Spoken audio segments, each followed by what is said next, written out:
Hi friends, host Eric here, host Talking with Friends People. This is part 2 of the morality and cognitive functions thing. It's going to specifically look at how the TI frame of reference and FI frame of reference express differently in terms of how human beings experience and express morality.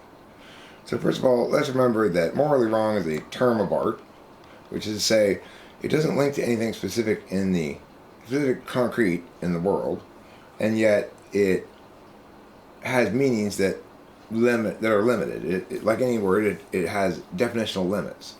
So it means essentially that it's a status we afford to things on a mapping level because it links to ownership, which is something that exists on a mapping level. It doesn't exist. Possession exists on an experiential level, but ownership doesn't really, right? Note that you're not guilty of the crime of owning drugs. You're guilty of the crime of possessing them, because if you own them, then it can't be a crime for you to have them, right? Anyway, that's a TI frame of reference, and to say something is morally wrong, or make statements like it is wrong to steal, or it is wrong to murder. It is always wrong to murder or something. It is wrong to lie.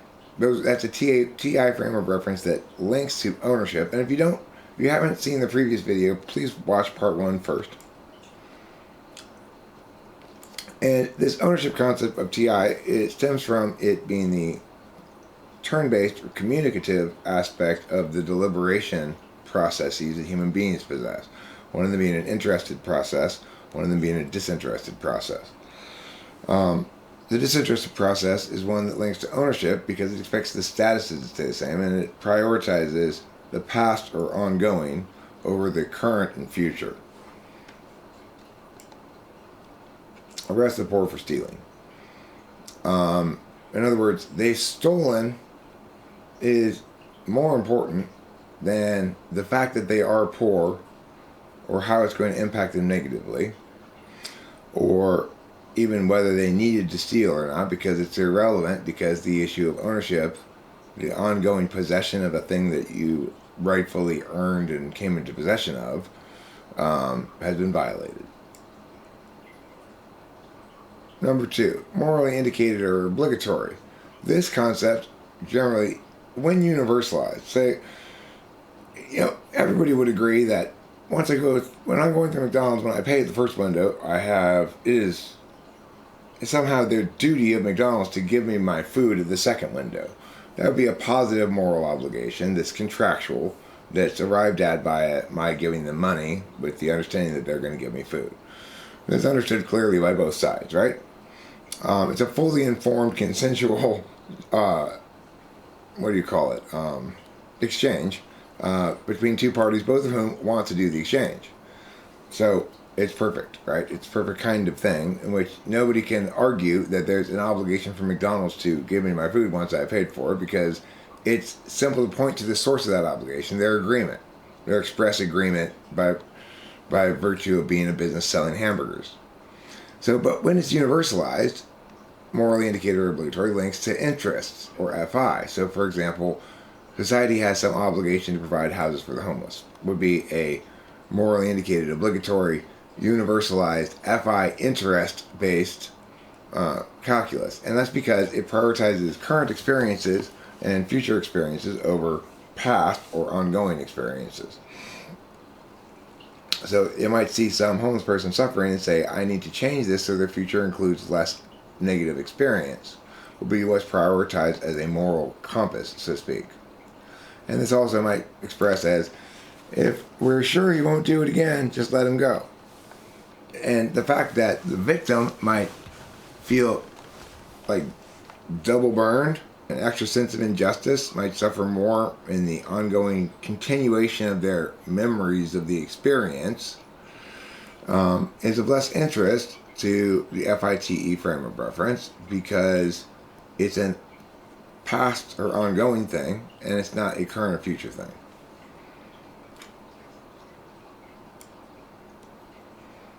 So the thing is, as a debate coach with a lot of experience in debate, I can tell you, especially in Lincoln Douglas debate, this comes up a lot, that all normative arguments break down into deontology, TI frame of reference, utilitarianism, FI frame of reference. In other words, into ownership or interests. In other words, into rights or impacts. So FI says whatever generates the most positive impacts for the most people, greatest good for the greatest number, that's the most moral thing to do. Deontology would argue that's no kind of normative framework. You need to be able to determine whether a prospective action is morally acceptable or not before you undertake it. It can't be based on predictions of impacts. And utilitarians would counter, well, public officials often always need to operate with a limited amount of information. You can't make clear moral calculi on things. The deontologist would respond, that's begging the question, because of course you can make clear moral calculations on things regarding whether they're prohibited or not if you use the deontological framework first, to which utilitarians will say whatever, right? No matter what they're called, whatever different names people use, all normative arguments fundamentally break down to deontology versus util. A morally relativist argument is always utilitarian by nature. It's not really a relativist argument. It's a utilitarian argument in some sense. It's basically saying that because things always come down to impacts, there's no meaningful morality. It has to be saying that because you can't meaningfully claim that rights-based claims of ownership can't be justified, because they can. I can show you the receipt for the McDonald's food I bought. I do own it. I didn't steal it. I just got it right now through the drive-thru. Right, here's my receipt. And as a consequence, it's pretty hard to claim that it's not possible to make meaningful, concrete, empirical justifications of ownership claims. And as a consequence, issues of morality linking to those claims are much more concretely discernible in what's the correct thing to do than are utilitarian kinds of normative arguments. Of course, utilitarians are normally trying to do something that is morally indicated or obligatory, while deontologists are trying to stop them from doing it because it's morally wrong. That's typically the way it works, right? Alright, so let's go down here a little further. Takeaways. TIFE frame of reference is turn-based across time, so it de-emphasizes experience, the current, so it prioritizes preserving status consistencies over changing negative experiences at the expense of those consistencies. And when maximally realized, in FI polar like me, this plays out as, she's really abusive, but I promised I wouldn't leave her. Well, sometimes you gotta break some promises, right?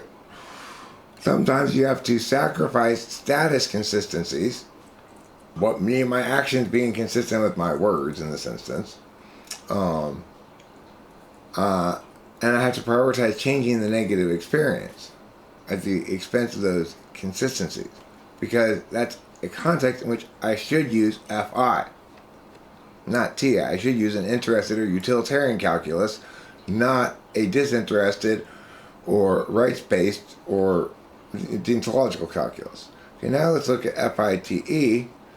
Real-time experiential is how FITE's frame of reference manifests, and you can see that as prioritizing changing negative current experience even at the expense of status consistencies. So its FITE frame of reference is constantly making words mean nothing. Example, people have a right to medical care. People do not have any sort of negative right to medical care. In other words, if I don't receive medical care, nobody's guilty of a crime against me. If I just sit here and bleed out, nobody's guilty of a crime. Now, you might be guilty of some sort of criminal negligence if you're standing there and willfully choosing to do nothing even though I'm begging you to call 911 or something. They might get you on a charge like that. There might be some obligation to act that's legally embedded. But the point is, if I fail to seek medical care and die, nobody is charged with murder. For a good reason, because I don't have a negative right to medical care. a negative right to medical care would confer onto somebody else or everybody else a positive duty to provide it to me when I need it. And obviously that's impossible. So when people say this, it's because they want to change the negative current experience by providing people more health care, even though it's at the expense of using words correctly. You might say that a just society provides for all of its citizens easy access to affordable medical care. And that would be a claim you could potentially substantiate. You'd have to argue the point of justice, what comprises justice, blah, blah, blah, blah, blah, what comprises a just society. It would be a big argument, but it's sustainable. But if you say people have a right to medical care, then you're just wrong and or trying to be duplicitous in your use of language. Because a negative right is that which confers a duty onto everybody. A positive right is that which confers a duty onto someone specific, and they don't universalize. So if you say people have a right to medical care, you have to assign at least the agent who is responsible to provide it. People, in other words, the government has, if you want to say the government has a duty to provide medical care, then say that. But you're going to have to justify it as something other than the people's right. You could say there's a reasonable expectation of this entitlement. That would be a sustainable statement, maybe, But don't abuse language like this, is what a TI frame of reference says. Obviously, this one makes me much more mad than this one. So the one down here at the bottom, people have a right to medical care, that makes me more mad than she's really abusive, but I promised I wouldn't leave her. Why? Because I've got a TI frame of reference as heavy as you can, which means this is my blind spot. The FI frame of reference is my blind spot. Okay, hopefully this was a good video. Hopefully you enjoyed it. It's shorter than the last one. It's a good part 2, I think. I'm pleased with it. I'm proud of it. I hope you'll encourage my efforts here with a thumbs up. Would be nice. Thank you, and goodbye.